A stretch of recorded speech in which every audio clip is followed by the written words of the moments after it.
So why on earth do people still keep grinding away in The Division 2? I mean, seriously, I've been hanging around the Division 2 universe for almost 8 years now. And believe it or not, this question just won't quit. Let's rewind to March 2016 when The Division first strutted onto the scene. Critics were all over the place with the reviews. Some raised an eyebrow at its potential, while others let out a sigh of disappointment at its execution and content depth. My disappointment is immeasurable. Picture this. You're an outsider in the gaming world, just peeking in. You'd probably think The Division was sort of a dud. And then there are those who are kind of interested in a game's launch, but not exactly sprinting to grab a copy. Can't a guy take a dubber in peace? For them, there are usually two camps. Games that didn't live up to the hype, and games that exceeded expectations. In this case, The Division probably landed in the didn't live up to expectations territory. Fast forward about 8 months, and guess what? The game that seemed to stumble out of the gate, the one you thought might just quite fade into oblivion, boom, enter the survival expansion, and suddenly everyone's gaga over it. The player base is thriving, and it's like The Division found a new lease on life. Then, we're 2 years down the line. The Division 2 hits the scene, and it's like a carnival in town. Buzz is everywhere, and the big names from the gaming community joined in on the excitement parade. The reviews pour in, and turns out the critics and players alike aren't just nodding, they're giving The Division 2 a standing ovation. The improvements and tweaks they've done compared to its predecessor, nailed it. The game gets pats on the back for its sleek open world setup, combat that's engaging, and oh boy, the buffet of content to explore. Huge improvements in in-game content and the overall gameplay experience. Yep, they cranked that dial up a few notches and got thumbs up all around. In fact, most folks see The Division 2 as a primo successor, taking the original and giving it a power up. And then kaboom, out of nowhere, the Warlords of New York expansion drops like a gaming bombshell a year later. It was like everyone shouting, hallelujah, The Division 2 is the best game ever. Also, I'm very sad. Why did they have to make it so damn good? The Division 2's player count starts inflating faster than a balloon at a birthday party. But hold the phone, when you sneak a peek at the Twitter sphere, it's like an episode of Everybody Hates The Division 2. What's that ominous glow in the distance? And if you ask people that are actually playing The Division 2, you won't get any useful insight either. Because as a community, we are pretty much impossible to read. Like trying to read a cat's mind. The only way that I can summarize the way the Division 2 players feel about the Division franchise is, I hate The Division 2. It's my favorite game. And on the digital stage, The Division 2 is kind of made out to be the laughingstock of the quote-unquote MMO community. Like Winston here. So after this whirlwind of ups and downs, if you've been standing on the sidelines for the last, I don't know, 7 years, you're probably scratching your head thinking, what in the world? Why on earth do people still play The Division 2? Hey Bandidos, the community we have built together wouldn't have been possible without you. So as a thank you for supporting my channel and the community, I'm bringing you the hookup on member perks, including even more Division 2 content and the celebrated gaming music playlists. If you're not part of TUX'S Players Club, now is your chance. The Division 2 never rests. For better or worse, there is always something to do in The Division 2. Instead of drowning you in a choice overload, the game has stuff for everybody to do on a weekly rotation. Legendary missions offer both a challenge and an enticing exotic reward. PvP enthusiasts get their kicks from weekly challenges, while the Invaded Map Challenge provides a conqueror's thrill. Seasonal global events, league challenges, progressive manhunts, and stories all dot the landscape of possibilities. Beyond that, there are a lot of smaller achievements to work towards. So for a newish player that has gotten the hang of the Division's formula, there is so much new, good content to experience. They get to play everything for the first time. The excitement of venturing into uncharted territory is electrifying. The game serves experiences from the strategic raids like Dark Hours and Iron Horse to the intense countdown incursions that test your mettle. The Summit and the Descent introduce roguelike challenges, adding an extra layer of excitement for those seeking a different flavor. Then you graduate a little bit, and then after grinding PvE, you get to take all of your hard-earned weapons for a spin in PvP, which at least at first is really fun. The Dark Zone beckons, a place of strategy and caution, but then back to the Light Zone you go because, well, PvP always seems so broken. And because you respect your own time, and as your playtime increases, you begin to fine-tune exactly what mastering this game looks like. With growing playtime comes a focus on creating perfect builds. Beyond just weapons, you're also granted extra layers of sophistication by the skills and specialization system and the presence of exotic weapons and gear. By the way, if you don't know what exotics are, it's a class of weapons and gear that have extremely specific perks. Pretty much, it's addicting putting builds together that do one of three things: either do tons of damage to a single target, obliterate mobs of weaker enemies, or just make it impossible for you to die. Combine everything that I just said and the fact that new seasons are released every 3 to 4 months alongside the occasional new game mode and DLCs, and it is a winning formula, at least for a while. Now here's the kicker. What do you do when your game is brimming with fantastic content, but your player base has evolved into seasoned veterans? When I started this, I was clean shaven. Now look at me, and everything you've got isn't as shiny and new anymore. Let's just dive right into this. Monetization. Remember all that juicy stuff I mentioned earlier? Well, brace yourself for a dash of reality, because not all of it comes for free. It's amazing how quickly things can go from bad to total shitstorm. Enter the world of seasons, complete with their tempting season passes that set you back around $10 every 3 to 4 months. Most of the season's goodies are up for grabs without shelling out more cash. But if you're after that extra flair, cosmetics and caches, you'll need the pass. It's like that VIP backstage pass at a concert. It's got perks, but it's not exactly your ticket to the main event. And if you decide to get that pass each season, your wallet sheds about $40 a year. Sure, it's not a wallet buster, but let's be honest, it's mostly about looking good. Now, here's a twist. The funny thing is, The Division 2 lacks microtransactions. It doesn't have the same insane price structures that free play-to games use. It doesn't ask you to sell your virtual soul for a shiny new sword or a stylish jacket. Why? Because The Division 2 isn't free. But hold up, what about those core game modes? You know, the bread and butter, the heart and soul of The Division 2? Funny how they're treated sometimes, or rather, not treated. They're like the intoxicated grandma at the family table. Eleanor? Big.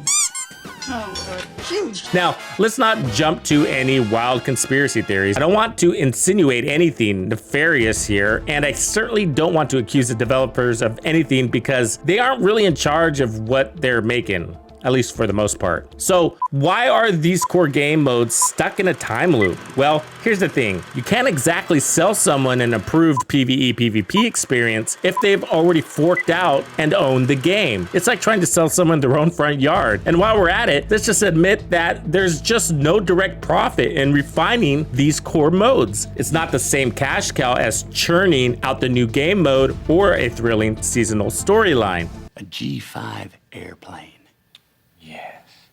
And lots of money.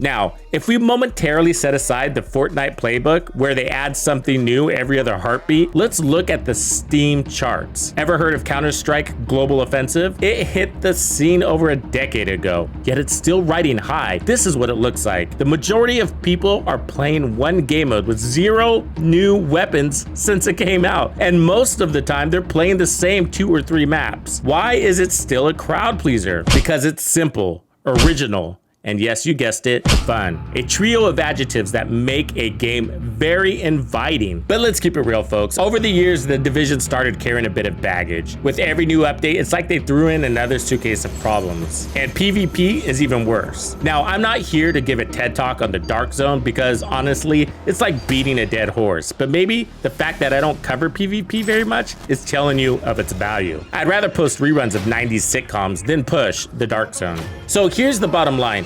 If the core modes are gasping for breath, then yeah, the success of the new stuff holds the lifeline. It's like a game of tug of war and the new content is the heavyweight anchor on one side, trying to keep things exciting. The snag is that the recipe they keep whipping up feels a tad stale. In a game that's designed to be a thrill and adventurous, the new content ends up tasting a bit like mass-produced cookies, and they're just switching the frosting each season. Take a peek at a typical season. It's like deja vu. You've got your rewards track, maybe 2 new exotics, a manhunt mission wrapped in a seasonal storyline, and the reoccurring seasonal league and global event activities. Rinse and repeat like clockwork. They keep twirling this carousel, and it feels like they're trapped in a loop that goes on forever. And let's not skip over the storytelling corner, shall we? Now, don't get me wrong, I'm all for a good narrative, but lately there's been this sort of fixation on the Division 2 story over all else. I get it, stories are like a glue that holds games together, but here's my 2 cents. I'd be more on board with this if the narrative had a little more oomph. To me, it's like the story stepped on a rake and the handle smacked it right back in the face. It's not exactly gripping. Sure, Warlords of New York paraded itself nicely, but when it came to depth and emotional connection, it's like watching a shallow puddle pretending to be the deep end of the pool. Don't get me wrong, there are bright spots. The world building is impressively detailed, giving you a post-apocalyptic Washington, D.C. and New York to wander through. And they've thrown in a bunch of factions, each with their own quirks and stories, like a gathering of mismatched characters at a neighborhood cafe. Oh, and let's not forget the environmental storytelling, with collectibles and audio logs scattered like breadcrumbs, leading you down a rabbit hole of secrets and lore. It's like piecing together a jigsaw puzzle of the past, and it adds layers to both the narrative and the game world. It's like they've left these little treasures around, waiting for curious gamers to stumble upon. However,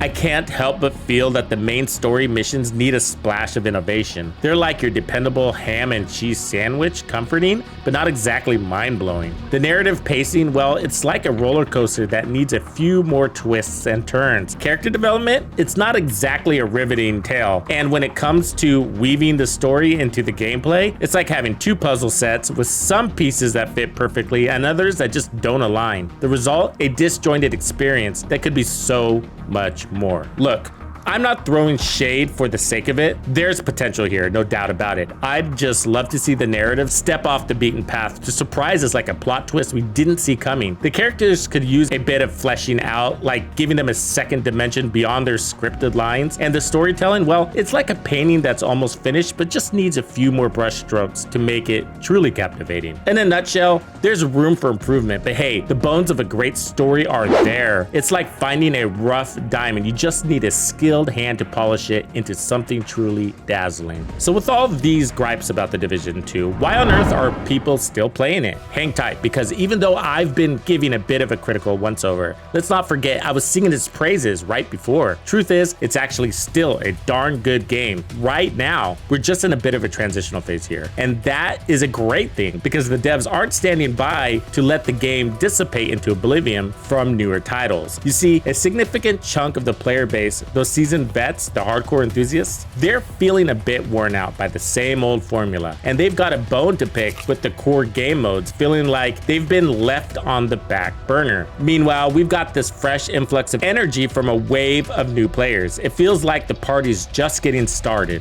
all over again. Now, year 5, oh boy, it's shaping up to be the biggie for the franchise. It's like the moment of truth where the potential is sky high to reel in a bunch of new players and bring back those who might have taken a hiatus. And guess what? The developers seem to be steering the ship towards catering to the casual crowd. Remember those 3 magical words? Simple, original, and fun? I think that's the compass guiding them as we trek through year 5 and, dare I say, roll into 2024 with the new DLC.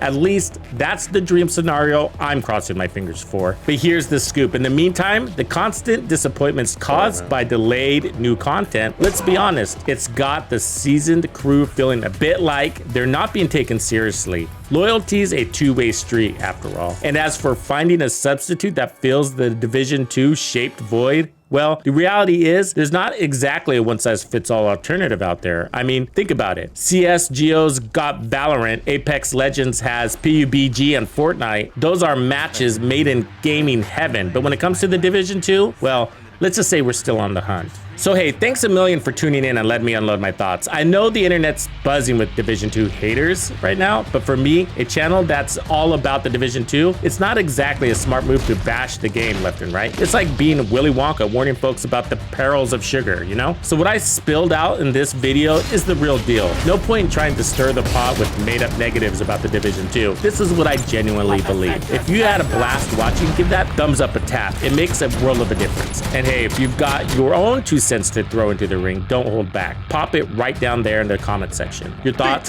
your take, it's all welcome. Poop mouth. Poop out of your mouth. Boy, that escalated quickly. Also, check out this video where I go into more depth on whether the Division 2 is worth it in year 5, 2023.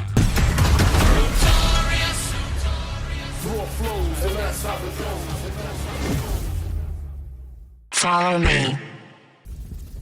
You're still here? It's over. Go home. Go.